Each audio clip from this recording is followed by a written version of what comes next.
Police সপ্তাহ 2018 উপলক্ষে Rajarbagh police লাইনে বাহিনীটির বার্ষিক কুচকাওয়াজ, পদক বিতরণ ও পুলিশ সপ্তাহের আনুষ্ঠানিকতায় যোগ দেন প্রধানমন্ত্রী শেখ হাসিনা।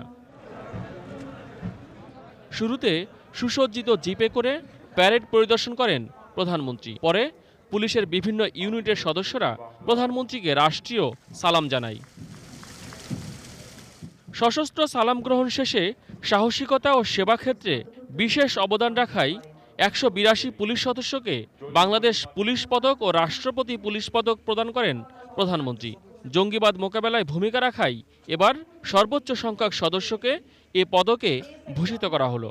এ পদক আপনাদের কাজের স্বীকৃতির পাশাপাশি আপনাদেরকে ভবিষ্যতে আরও পেশাদারিত্ব আন্তরিকতার সাথে দেশ ও জাতির সেবায় যাতে আপনারা কাজ করেন তার জন্য আপনাদেরকে উদ্বুদ্ধ করবার জন্যই আমরা এই পদক প্রদান করেছি। প্রধানমন্ত্রী তার ভাষণে পদকপ্রাপ্তদের শুভেচ্ছা জানান। বলেন, পুরস্কারের পাশাপাশি নিশ্চিত করতে হবে জবাবদিহিতাও। প্রতিটি পুলিশ সদস্য অসহায় ও বিপন্ন মানুষের প্রতি আপনারা আপনাদের দায়িত্ব পালন করবেন এবং সাহায্যের হাত বাড়াবেন। পুলিশ বাহিনীর উন্নয়নে নেওয়া সরকারের বিভিন্ন পদক্ষেপের কথা তুলে ধরেন প্রধানমন্ত্রী। বলেন, স্থিতিশীল আইন শৃঙ্খলা পরিস্থিতি উন্নয়নের পূর্বশর্ত, তাই এ খাতে বরাদ্দকে ব্যয় নয় বিনিয়োগ হিসেবেই বিবেচনা করা হয়।